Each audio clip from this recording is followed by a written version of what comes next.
চট্টগ্রাম এটা নাকি সুন্নির ক্যান্টনমেন্ট। চট্টগ্রাম এটা নাকি সুন্নির ক্যান্টনমেন্ট।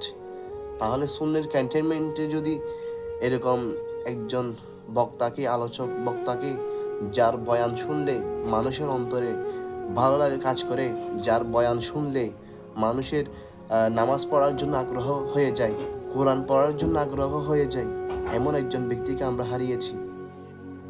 প্রিয় দেশবাসী, আমি সবাইকে জানাচ্ছি যে হবিগঞ্জ 4 আসন থেকে তাহের হুজুর এমপির মধ্যে দাঁড়িয়েছে। এমপির মধ্যে যেখানে তাহের হুজুরের কেন্দ্র ছিল, সেখানের মধ্যে 7:30 থেকে প্রায় 12টা পর্যন্ত ওনার কেন্দ্রের মধ্যে ঢুকতে দেওয়া হয় নাই। হয়তো সেই জন্য তাহের হুজুর এমপি হতে পারেন নাই, হয়তো দুর্নীতির কাছে তিনি হেরে গিয়েছেন। কিন্তু আমাদের চট্টগ্রাম থেকে এই যে দেখতে পাচ্ছেন হাসান আজাহারি হুজুর দাঁড়িয়েছে। ভালো করে দেখেন, আপনারা দেখেন তার কি সুন্দর নুরানি চেহারা, দেখলেই অন্তর থেকে একটা মায়া ভালোবাসা চলে আসে।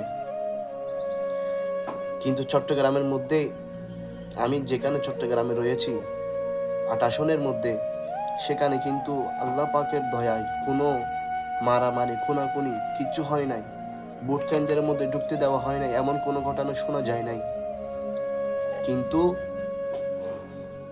আমাদের অনেক সুন্নি আছে যে আমরা হাসান আজাহারি হুজুরকে ভোট না দিয়ে, যে ধানের শীষে হাত পাকা এবং আপেল মার্কা শাপলা কলি এগুলোর মধ্যে আমরা ভোট দিয়ে দিয়েছি। খুবই আফসোস লাগে, চট্টগ্রাম এটা নাকি সুন্নির ক্যান্টনমেন্ট। চট্টগ্রাম এটা নাকি সুন্নির ক্যান্টনমেন্ট। তাহলে সুন্নির ক্যান্টনমেন্টে যদি এরকম একজন আলোচক বক্তাকে, যার বয়ান শুনলে মানুষের অন্তরে ভালো লাগে কাজ করে, যার বয়ান শুনলে মানুষের নামাজ পড়ার জন্য আগ্রহ হয়ে যায়, কোরআন পড়ার জন্য আগ্রহ হয়ে যায়, এমন একজন ব্যক্তিকে আমরা হারিয়েছি।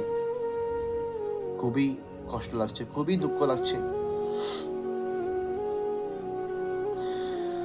যাক, পরিশেষে একটা কথা বলবো, আমরা যারা নামদারি সুন্নি রয়েছি,